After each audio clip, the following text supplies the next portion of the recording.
Today's story is so haunting it lingers long after the fire goes cold, set against the silent cruelty of the American frontier. This is a land where danger doesn't always come with gunshots.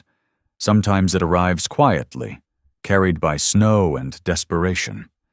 It started with something almost invisible, a man collapsing in a storm. Yet that moment would pull strangers into a bond none of them expected. Before we kick off this adventure, don't forget to hit like on the video and let us know in the comments where you're watching from. The year was 1874, tucked deep in the foothills of the Colorado Territory. Anyone who has stood on that high ground in late November knows the sky doesn't simply turn gray. It bruises, dark and heavy, pressing low with a cold that gnaws straight through flesh and bone. Ruth Calder stood at the narrow window of her cabin, watching the first flakes spiral down, slow and quiet, like pale ash drifting from the sky. At 24, Ruth was a name spoken softly in the settlement 10 miles east, always with pity, always behind hands. They called her a spinster. Some whispered root woman, as if the bundles of drying sage and jars of willow bark were proof she had turned away from life itself. They said no woman could live alone this far out, without her heart hardening like the granite peaks rising behind her cabin. They were wrong. Ruth's heart was not hard. It was protected. She turned away from the window, the floorboards creaking beneath her boots. The cabin was small, but it belonged to her. It didn't smell of loneliness. It carried the scent of crushed pine needles, dried lavender, and rabbit stew simmering thick and rich on the cast-iron stove. This was a refuge she had carved from the wilderness with her own hands after fever claimed her parents. She wasn't waiting for a man to bar the shutters or split her firewood. She had stacked the oak logs herself hours earlier, high along the north wall. As she finished, the wind rose, a low moan sharpening into a scream. The blizzard was no longer approaching. It had arrived. Outside, the world vanished into white. This was the kind of night you fed the fire, poured yourself chicory coffee, and thanked God for a solid roof. Ruth wiped her hands on her apron and crossed the room to bolt the heavy oak door. The iron latch burned cold against her palm as it slid into place with a firm clunk. "Just me and the wind tonight," she murmured into the empty room. The wind did not answer, but something else did. At first it was easy to miss beneath the howl, a dull thud against the porch steps. Ruth froze, her hand hovering near the latch. A falling branch, she told herself. A loose shutter. Then it came again. Thump. This was no wood striking wood. It had weight. The unmistakable sound of a body collapsing against her doorframe. The instinct that surged through Ruth was not curiosity. It was survival. She didn't reach for the door. She reached for the double-barreled shotgun resting on the mantel. She broke it open, checked the shells, brass flashing in firelight, and snapped it shut. Ruth Calder was a healer, yes. She had delivered babies and set broken bones for the same people who whispered her name. But a woman alone on the frontier survived on caution, not kindness. "Who's there?" she called out, her voice steady and strong, cutting through the storm. Nothing answered, only ice scratching against wood. "I'm armed," she warned, leveling the barrel at the door. "And I don't miss." Still nothing. Just a slow, dragging sound, like something heavy sliding down rough timber. Then silence. So deep it felt louder than the wind. Ruth lowered the gun slightly. A mountain lion would be clawing. A drunk or lost man would be shouting. This was different. This was collapse. She set the shotgun within reach, drew a breath, and lifted the iron latch. The door swung open and the storm struck her like a living thing. Snow and wind slammed into her chest, nearly snuffing out the lantern in her hand. She squinted into the swirling white. At first she saw nothing but drifting snow piled high on the porch. Then she looked down. A man lay sprawled across her threshold, face down and unmoving. He was huge, broad shoulders wrapped in a tattered buffalo hide coat crusted with ice. Long black hair spilled loose, fanned across the snow like a raven's wing. One hand was clawed into the porch boards, as if he had dragged himself inch by inch to her door. Ruth sucked in a sharp breath. The lantern light flickered, revealing a gun belt slung low on his hips. A hunting knife rode at his side. Everything about him whispered danger. And yet, he did not move. He looked like the sort of man mothers warned their daughters about, the kind who drifted in and out of towns, a fighter shaped by hard roads and harder choices. Violence showed in the scars carved across his hands, etched deep and permanent. But he didn't move. "Hey!" Ruth shouted over the screaming wind, nudging his boot with her own. "You can't stay there!" There was no response. Beneath him, a dark stain bled outward, soaking into the snow and turning the clean white ground a sickening red. He was bleeding. Badly. Ruth's grip tightened on the doorframe. She should leave him. She should shut the door, throw the bolt, and wait for daylight. A wounded stranger armed with a gun belt was trouble she didn't need. Then she saw it. A small movement, not from the man, but from his coat. The heavy buffalo hide along his back shifted. A small shape rose and fell beneath it, slow and steady. Ruth dropped to her knees, snow biting through her skirts as she ignored the cold and reached out. Her hand shook as it touched his shoulder. He was burning with fever, even in this storm. She pulled back the collar of the coat and stopped breathing. Curled against the man's chest, tucked beneath the shelter of his body like a joey in a pouch, was a child. A little girl no older than 4. The man had wrapped himself around her, taking the full force of the wind, the snow, the killing cold. His back was iced over. His skin carried the dull blue of hypothermia. But the child, she was dry, warm, sleeping peacefully. One small hand clutched the man's blood-soaked shirt. Something cracked open inside Ruth's chest, a sharp, burning surge that had nothing to do with the fire behind her. This wasn't a bandit. A bandit didn't give up his own heat so a child could live. "All right," Ruth hissed under her breath. "All right, damn you." She pushed her fear aside and let the healer take control. Gripping the back of the man's coat, she dragged. He was dead weight, solid muscle and exhaustion fused together. Ruth planted her heels against the floorboards and pulled, straining until her back screamed. "Come on," she grunted. He slid an inch, then another. The wind howled, clawing at the open doorway, fighting to claim them both. Ruth refused to let it win. With a final, adrenaline-fueled heave, she hauled the man and the precious burden he carried across the threshold and onto the bare hide rug before the fire. She slammed the door shut and threw the bolt. The storm was cut off in an instant. Silence flooded the cabin, broken only by the crackle of flames and the stranger's ragged, wet breathing. Ruth sagged against the door, gasping, her heart slamming against her ribs like a trapped bird. In the fire's amber glow, she finally saw him clearly. Jonah Pike was a striking blend of 2 worlds, high cheekbones, copper-toned skin, and a face mapped by old battles. A thin white scar split one eyebrow. He looked wild, dangerous. And yet, his large, calloused hand remained cupped protectively over the little girl's head. The warmth stirred her. She sat up slowly, blinking dark, solemn eyes.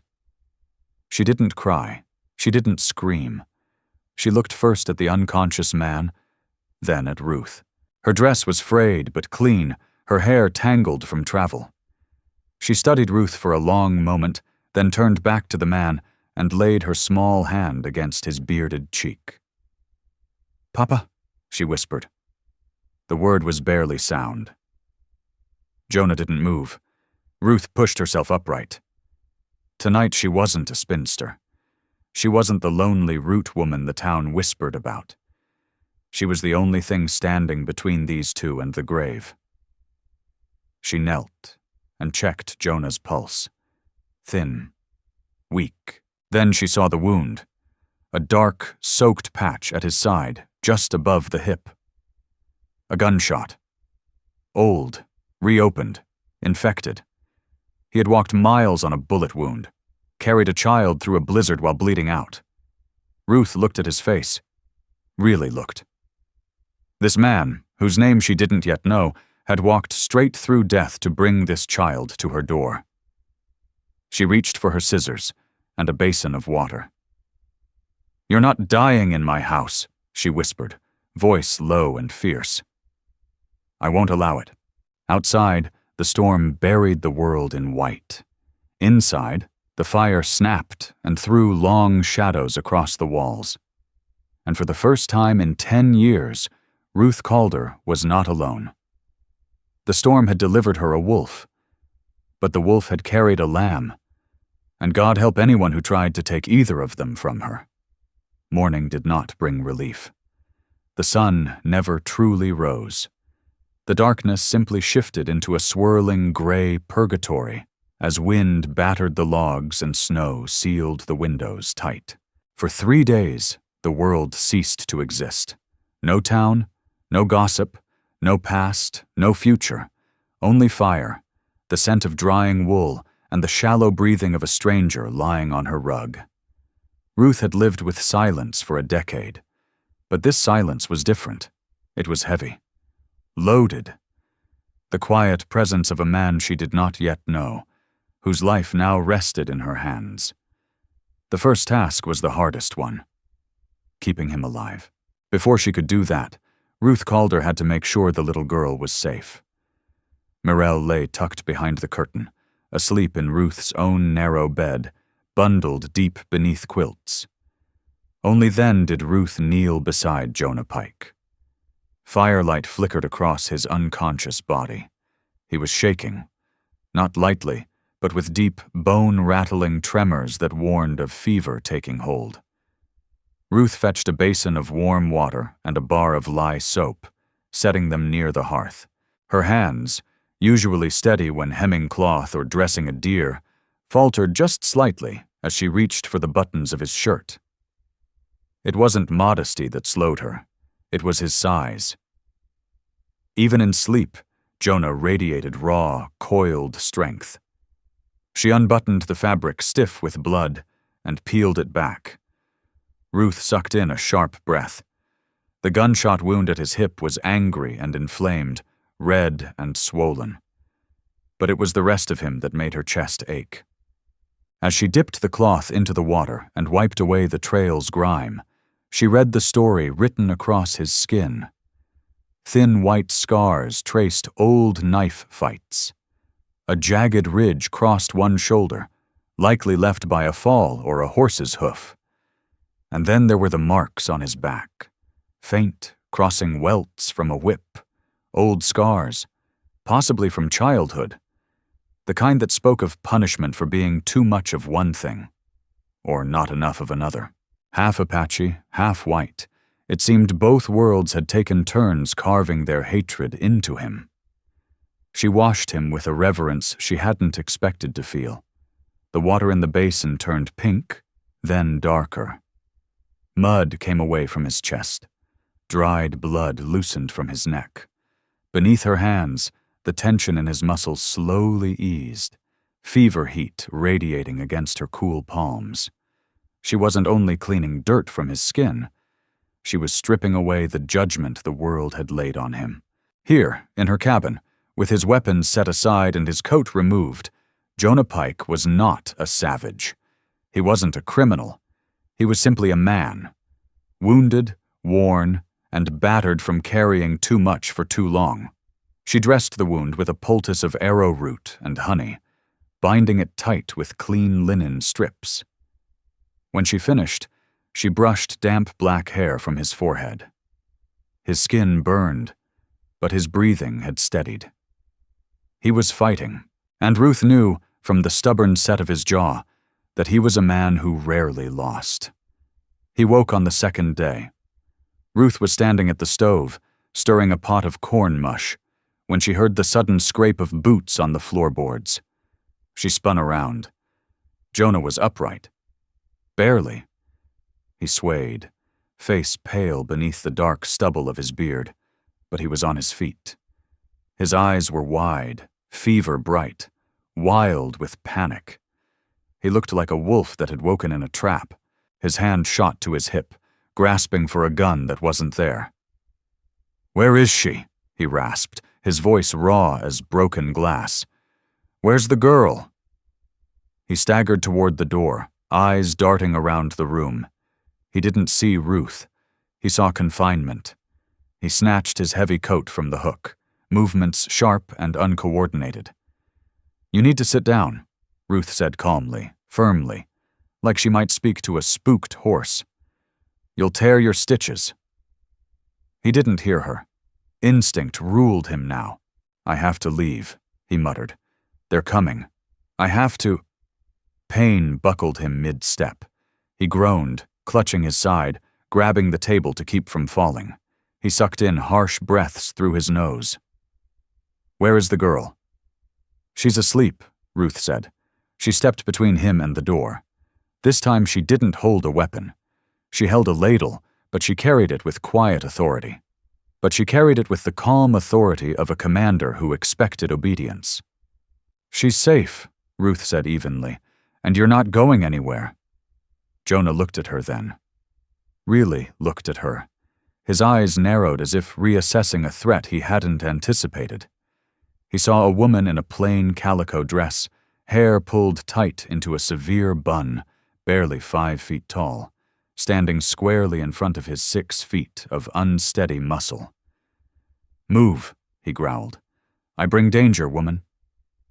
"If I stay, they'll find you," he went on, the words breaking apart as the thought darkened.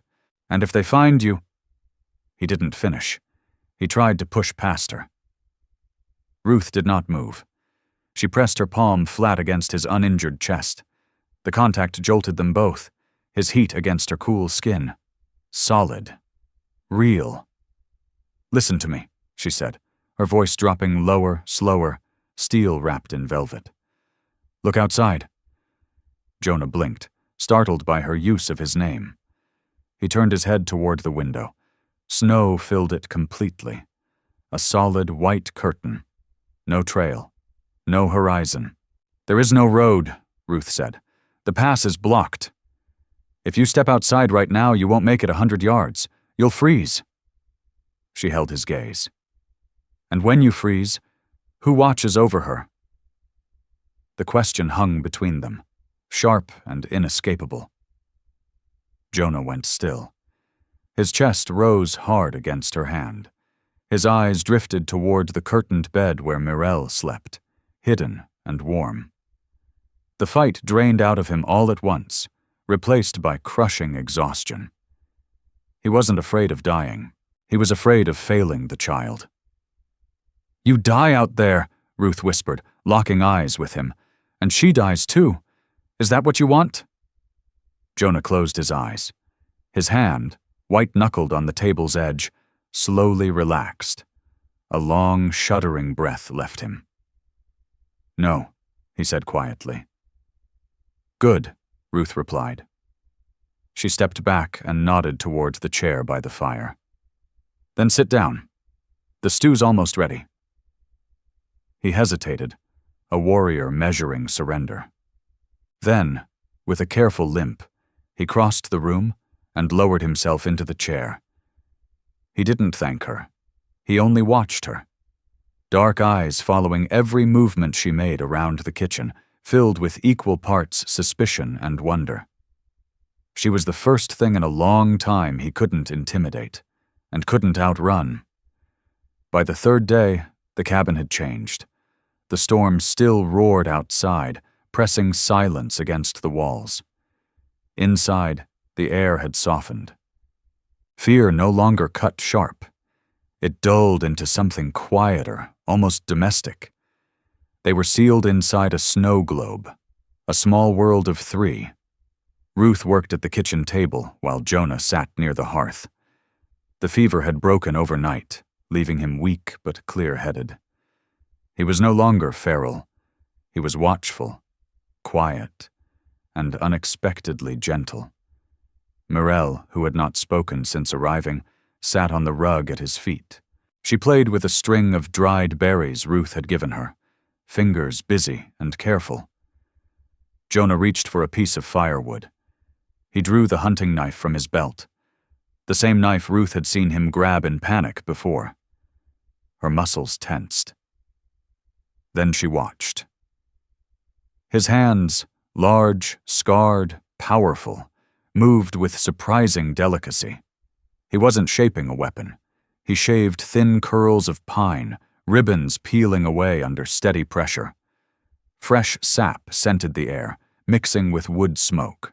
He worked slowly, eyes soft as they rested on the child. Mirelle watched him, transfixed. "For you," Jonah murmured, his voice low and steady, vibrating faintly through the floorboards. He held out his hand. Resting in his palm was a small wooden horse, crudely carved. One leg was shorter than the others, but the surface was smooth, worn gentle by his thumb. Smoothed by the calluses of his thumb, the little horse rested in Jonah's palm. Mirelle reached for it, careful and quiet.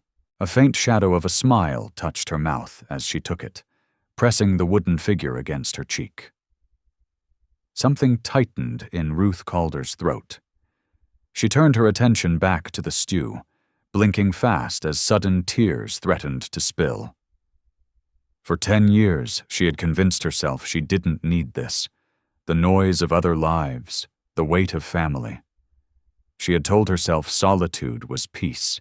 But watching a scarred, dangerous man carve a toy for a silent orphan, Ruth understood how cold her version of peace had truly been. She ladled the stew into thick bowls, venison and root vegetables, rich and filling, and carried them to the hearth. "Eat," she said gently, handing a bowl to Jonah.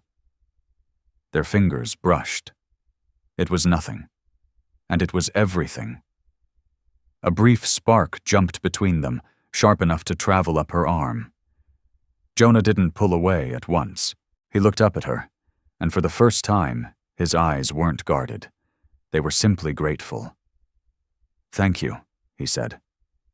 The words were plain, but they carried the weight of a man unused to kindness that didn't demand payment. The cabin, usually vast in its emptiness, felt suddenly full, warm, like a place meant to be lived in. That night the wind finally began to ease.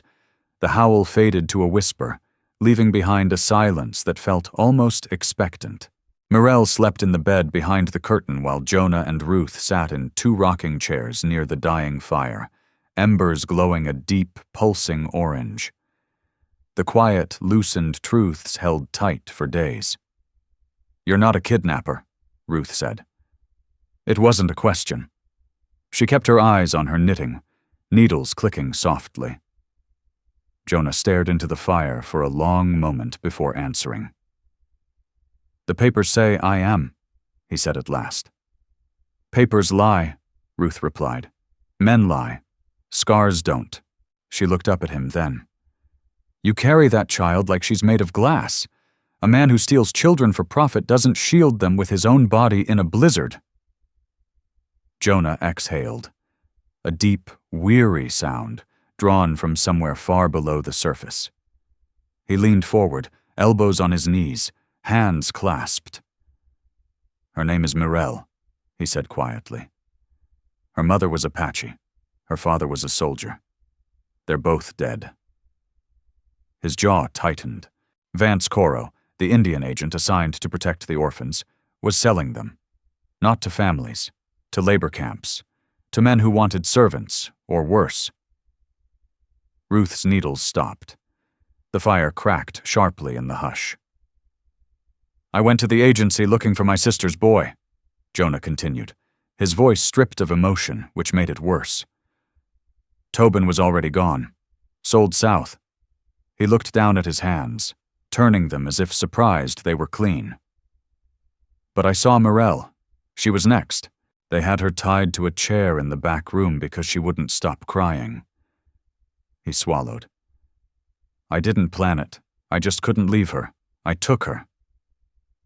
"And when the agent tried to stop me," he added quietly, lifting his eyes to Ruth, "I put him down." He waited for her to recoil, for judgment, for fear. "I'm a wanted man," he said. "The law calls it kidnapping. They call it murder." Ruth studied him. She saw the exhaustion carved into his face, the guilt he carried, not for what he'd done, but for the danger he'd brought down on the child. She did not see a criminal. "The law," Ruth said softly, setting her knitting aside, "is written by men in warm offices who've never had to look a child in the eye and tell them they're alone." She stood and crossed to the hearth, lifting the iron poker to stir the logs. She stood close to him, closer than necessary. "You didn't steal her," she said. "You saved her," Ruth Calder said quietly, looking down at him. Jonah Pike stared up at her, stunned. For weeks he had been running, hunted like an animal, branded a savage, a devil, a mistake. And here, in a small cabin at the edge of the world, a woman with flint-hard eyes and hands gentle as rain was telling him he was something else entirely. A hero. The air shifted, thickened, charged with more than gratitude. Jonah pushed himself upright, hissing as the wound pulled, but he ignored the pain. He was too close to her now, close enough to smell wood smoke on his skin, the clean soap she had used to wash him.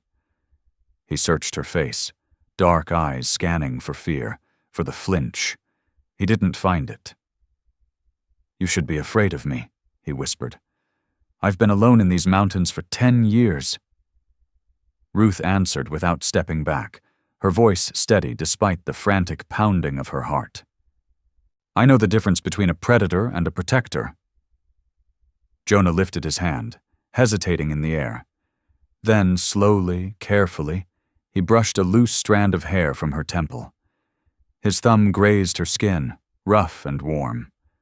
The touch was barely there, lighter than breath. It burned. Ruth's breath caught. For a long moment, neither of them moved. The world narrowed to the small space between them. There was no blizzard, no marshal, no past, only the heat of him, and the sudden, terrifying truth that she didn't want him to leave. She had saved his life. That much was certain. But looking into his haunted, searching eyes, Ruth wondered if perhaps he had arrived just in time to save hers. "The snow's stopping," Jonah said softly, regret in his voice. "I know," Ruth whispered. "They'll come."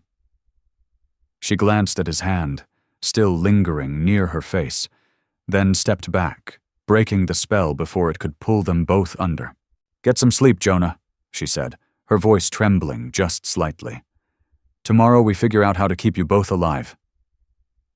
She turned and slipped behind the curtain, but she could feel his gaze on her back, warm and heavy. The storm had ended. The danger and the love were only beginning. The thaw did not come gently. When the sun finally broke through the clouds on the 4th morning, it felt less like mercy and more like exposure. The white blanket that had hidden the cabin from the world receded, leaving behind thick black mud. And with the melting snow came the sound Ruth had been dreading. Not wind. Hooves, heavy, rhythmic, unmistakable.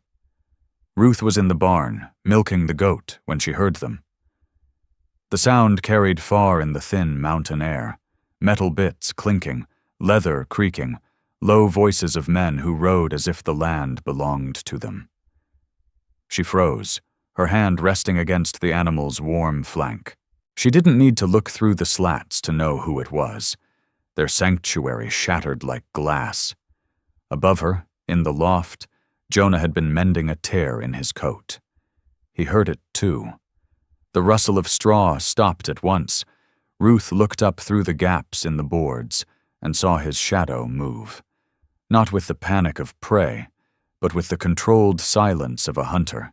He dropped down the ladder, landing softly despite the pain in his healing hip.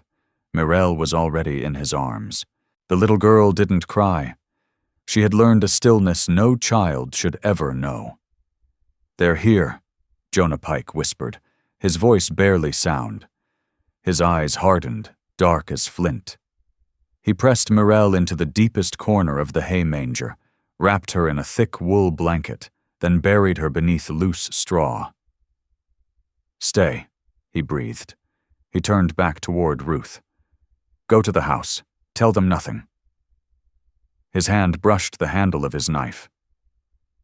"If they come in here, I won't let them hurt you." "No fighting," Ruth hissed, grabbing his wrist. Her grip was shockingly strong. "Not unless I say so." She held his gaze. "You stay hidden. You trust me." She didn't wait for his reply. Ruth smoothed her apron, checked the pins in her severe bun, and stepped out of the barn into blinding sunlight. 3 riders were coming up the muddy track. 2 were deputies, young, tight-lipped, and miserable in the cold. The man riding point was different. He sat tall, comfortable in the chill, a marshal's badge gleaming on his coat. His eyes were empty. Beside him rode a man in a dusty suit.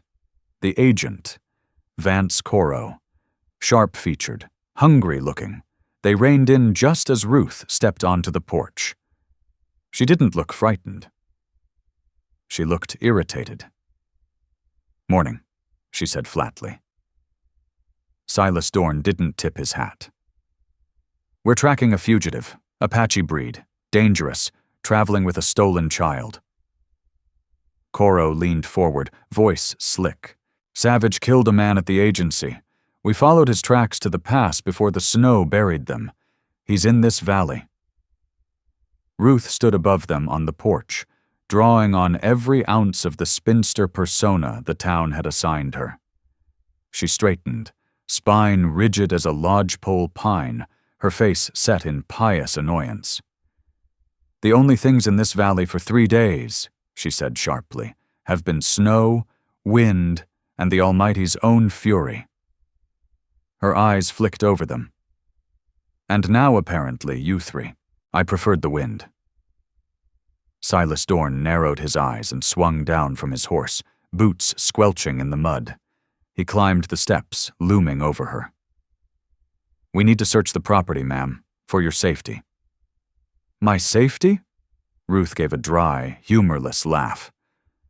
"I've lived here alone for 10 years, Marshal. I've survived bears, cougars, and fevers." She planted herself in front of the door. "I don't need protection from a wounded man, and I certainly don't need it from the likes of you." "He's a killer," Dorn pressed, his hand settling near his gun. "And the girl, he stole her." Ruth arched a brow. "You're chasing a man who carried a child through a blizzard. Sounds to me like you're the ones doing the hunting." Coro bristled. "He kidnapped her." "Or maybe," Ruth said calmly, locking eyes with the agent. "He saved her from whatever hole you crawled out of." The silence that followed was dangerous. Silas Dorn stepped closer, crowding her space. "Step aside, woman, or I'll arrest you for obstruction." Ruth didn't blink. She didn't move. "You want to search?" she said evenly. "Go ahead. Check the root cellar. Check the woodshed. Check the outhouse for all I care." Her voice sharpened. "But if you track mud onto my clean floors without a warrant, I'll write to Governor Edmund Clay myself. I delivered his grandson last winter.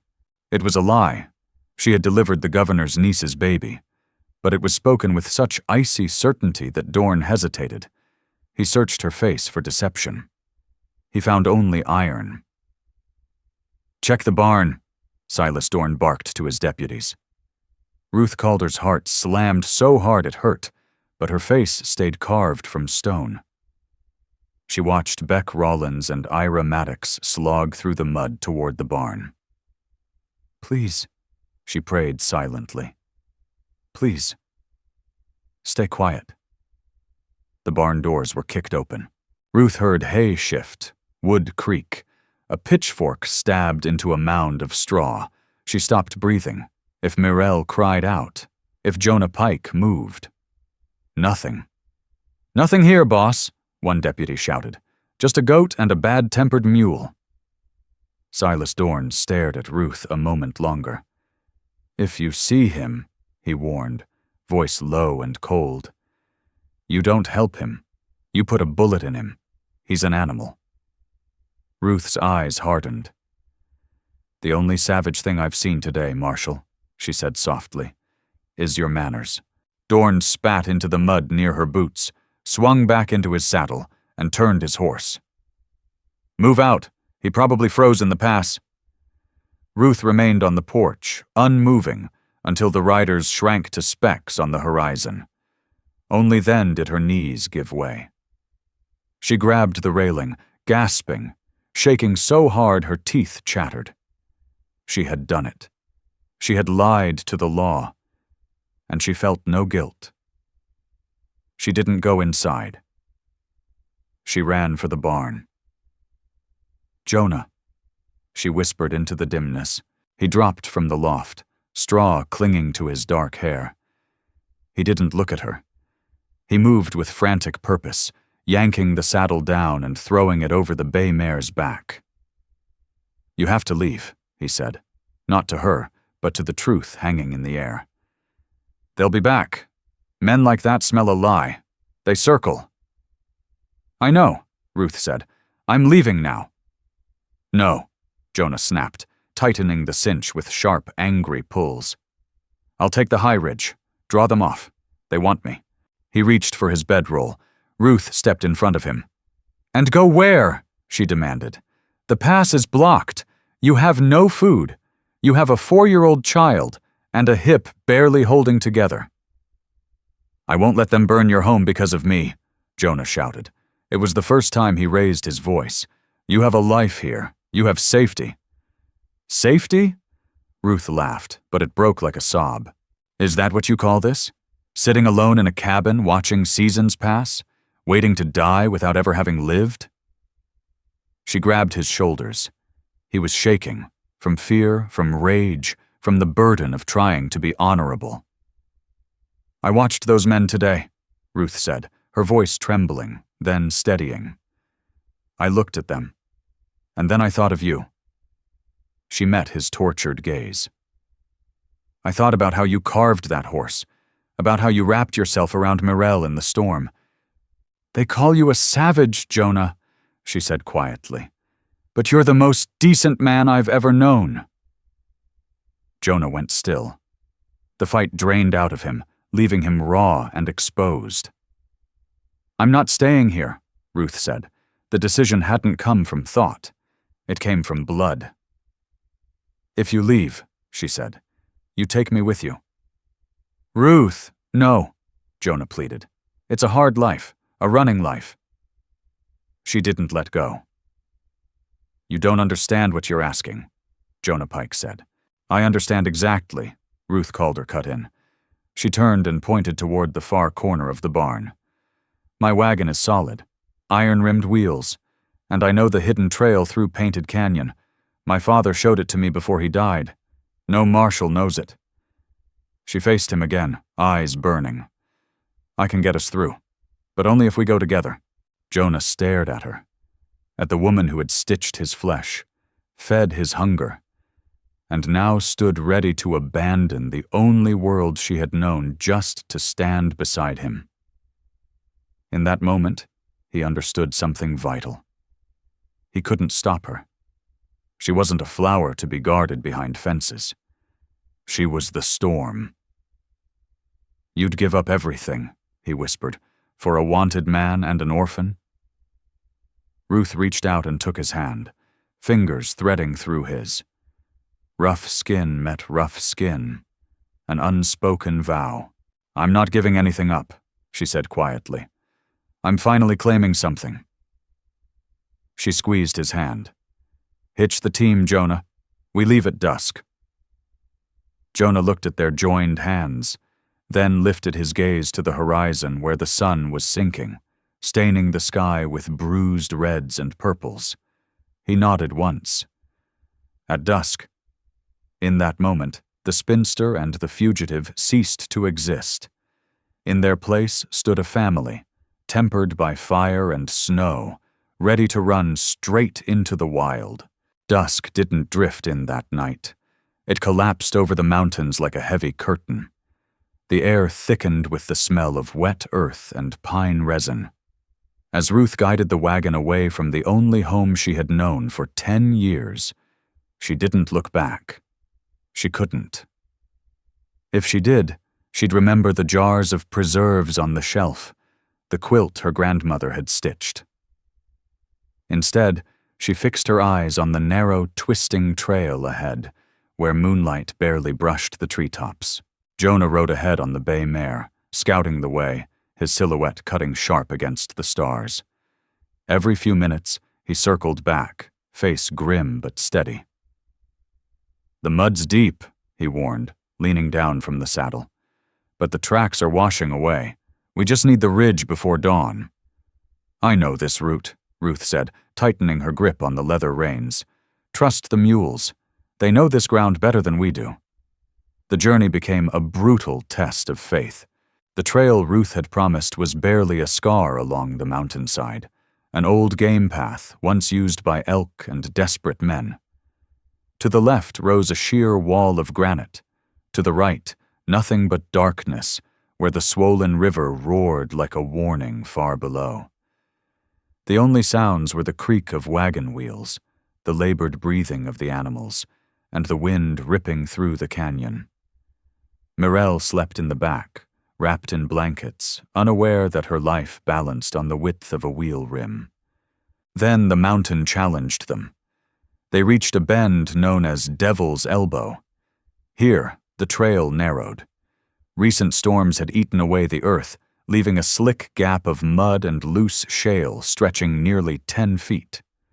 Ruth pulled hard on the reins. "We can't cross that," she whispered.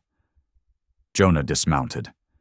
He walked to the edge, kicked a stone, and watched it vanish into the black void. He glanced at the wagon, then up at the sky. The moon was thinning. Time was bleeding away. "We can't turn back," he said. "Silas Dorn will be at the trailhead by now." He moved to the rear of the wagon and unhitched his horse, tying her fast behind it. Then he returned to Ruth. "Get down," he said gently. "Take the girl. Cross first." "The wagon's too heavy," Ruth argued, panic sharpening her voice. "If it slips—" "I'll hold it," Jonah said, "but I can't if you're both inside." Ruth hesitated. Then she nodded. She lifted Mirelle, wrapped tight against her chest, and scrambled across the slick rocks to the far side. She set the child safely against the rock wall and turned back. Jonah had taken position on the cliff side of the wagon. One hand clamped onto the wooden spokes of the rear wheel, the other braced against the frame. "Walk the mules forward," he shouted. "Slow." Ruth grabbed the lead mule's bridle, murmuring reassurance as she coaxed them ahead. The wagon groaned. The front wheels slid onto the slick earth. The mules scrambled, hooves striking sparks against stone. The wagon lurched. The rear left wheel, the one closest to the drop, hit loose shale. The ground collapsed. The wagon lurched hard toward the abyss, and for one frozen heartbeat, gravity claimed it. Ruth Calder screamed. The heavy timber frame swung out over empty space, threatening to haul the mules, and everything they owned, into the roaring river below. Then it stopped. Jonah Pike had driven his boots deep into the mud. He wedged his shoulder beneath the corner of the wagon bed, veins standing out along his neck like iron cables. A raw, animal roar tore from his throat as he took the full weight of the falling wagon onto his already broken body.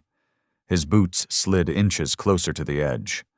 Dust and stones poured into the void. "Pull!" he snarled through clenched teeth. "Pull!" Ruth didn't think. She screamed at the mules, slapped their flanks, hauled the lead rope with every shred of strength she had left. At last, the animals surged. Jonah shoved upward, muscles screaming, defying physics with nothing but will. Wood scraped stone with a sickening shriek. Then the wheel found purchase. The wagon heaved, leveled, and rolled forward onto solid ground. Jonah collapsed into the mud, gasping, chest heaving like a bellows.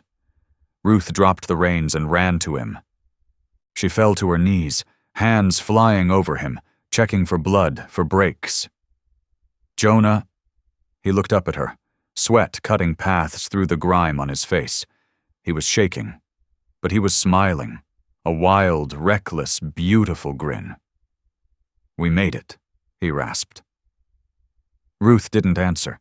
She grabbed his face and pressed a hard kiss to his forehead, a fierce seal of survival. They didn't stop moving until the sun began to bleed gold across the horizon.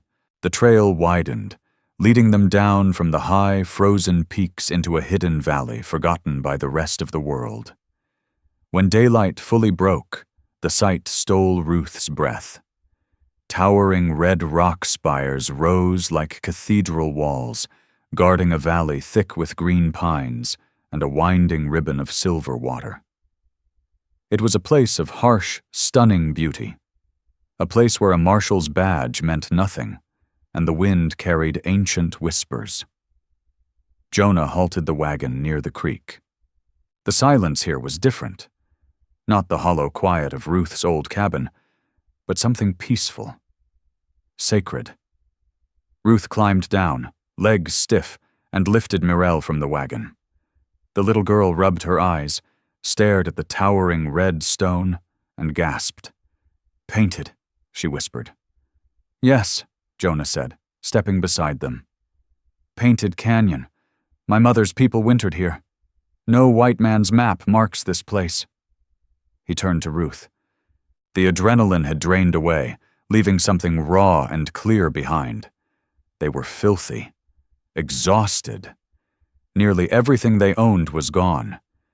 Yet standing there by the creek, Ruth had never felt richer. Jonah removed his hat, ran a hand through his hair, and looked at her. Not as the woman who had stitched him back together, not as the spinster who had hidden him, but as the partner who had walked into the dark at his side. He stepped closer. The space between them hummed, charged like it had been by the fire, but now there was no fear holding them apart.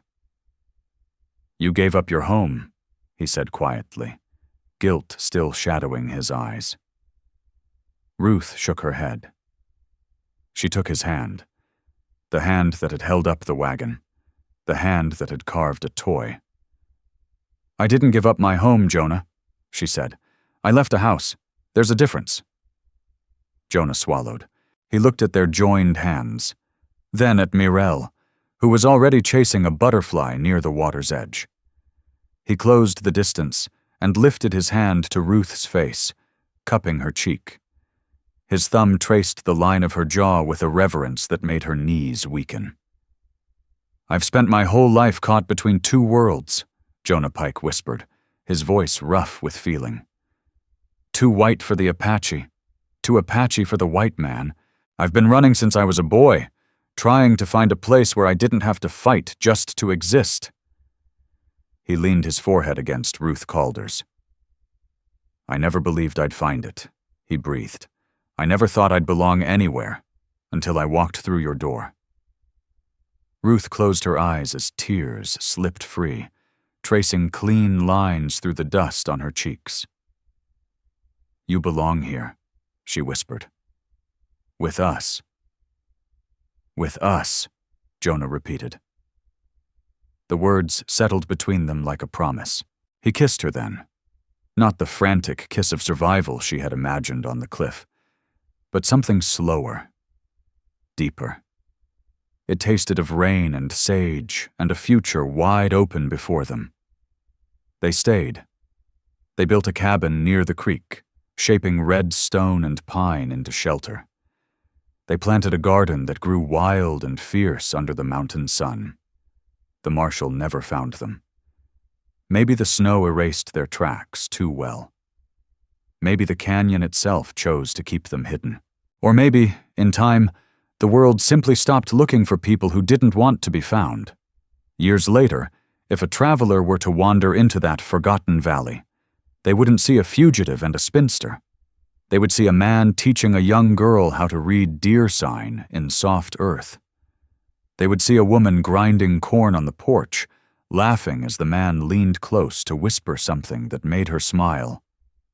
They would see three people once broken by the world, standing together, watching the sun rise over Painted Canyon, because they had learned a truth many spend a lifetime missing. Home isn't a place drawn on a map. Home isn't wood and nails. Home is the hand that holds yours when the wagon tips. Home is the people you're willing to bleed for. And once you find that, you never have to run again. And that, my friends, is the story of Painted Canyon. Finally, let me send my deep thanks to you. Thank you for giving your time to this story. Some journeys shape us, and we hope this one left a mark on your heart. There are more paths ahead, more legends of love, hardship, and redemption beneath the western sky. Please subscribe, leave your thoughts, and travel with us once again. Thank you, and God bless. Aviso legal. Disclaimer: the stories presented here are creative expressions and may mix historical inspiration with dramatized scenes. AI tools contribute to some elements of voice, imagery, and structure, but every published story is refined by editors and creators to ensure authentic emotional impact. We honor YouTube's policies and do not generate deceptive likenesses or artificial depictions of real people. All audiovisual components are legally licensed. Any use, redistribution, or alteration of this content must be granted through written consent. Your presence here means a lot. Thank you for supporting artistic storytelling.